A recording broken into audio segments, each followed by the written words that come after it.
might help you in your publishing journey. But tonight we're going to again talk about PubIt. It is a brand new platform that Barnes & Noble had planned to get out this summer, and it's an ebook publishing platform that hopefully, according to Barnes & Noble, will rival what Amazon has going on with Kindle.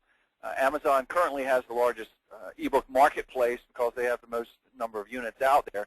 But Barnes & Noble is certainly growing with the Nook product that they have, and it works just like the Kindle, and it also has free software that's usable in all the various computer platforms for you to buy your book at Barnes & Noble and to read it on any of the platforms in any of computers, iPhones, and including the Nook as well.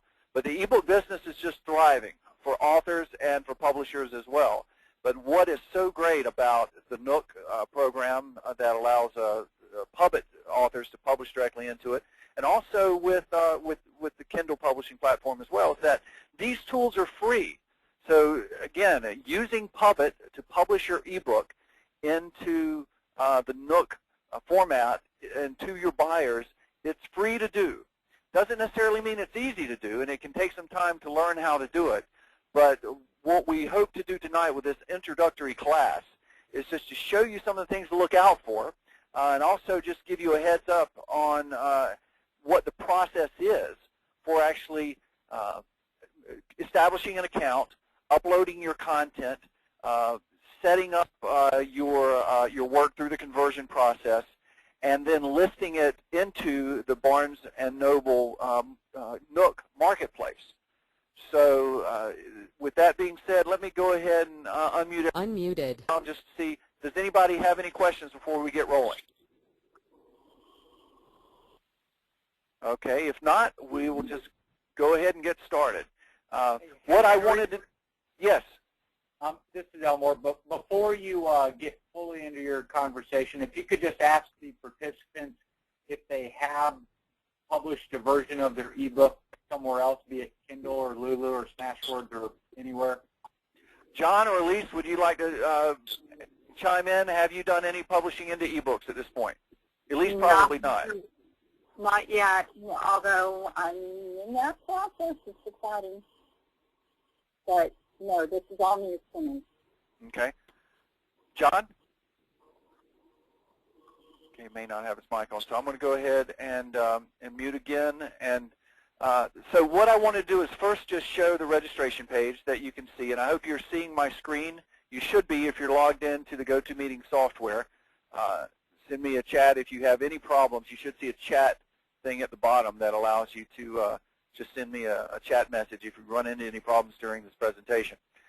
But this is just the basic registration page and setup page, and there is an area here in which you can just click to learn more about it. And we'll talk about a little bit of that tonight.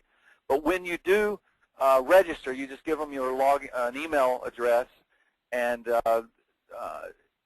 password, and they will send you a link for you to come back and fill out the rest of your account information. But just this first link on their main page can answer a lot of the questions that you might have. Elmore might cover some of this when we're talking about royalties and things like that, and the things that he's going to walk through tonight, especially in regards to uploading and going through your account and setting up your title, he's going to cover some of that, but it's always good to have these little these links on hand as well that can help you.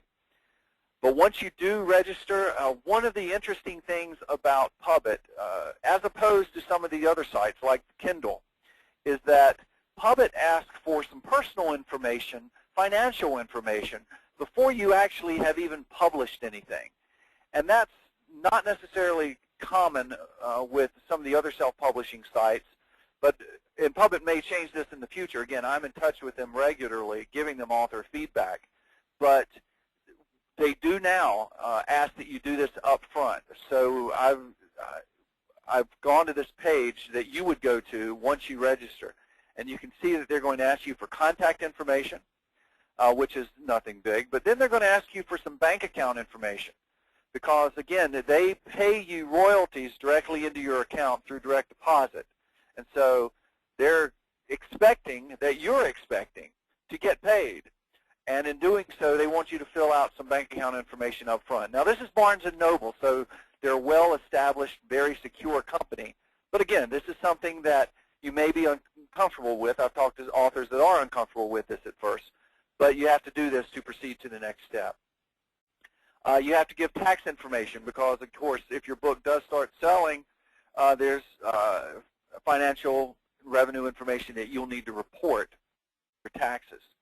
And lastly, and I don't know if this is going to change it or not, but this I don't think that that some of the competitors ask for credit card information before you've even done anything, but Barnes & Noble does.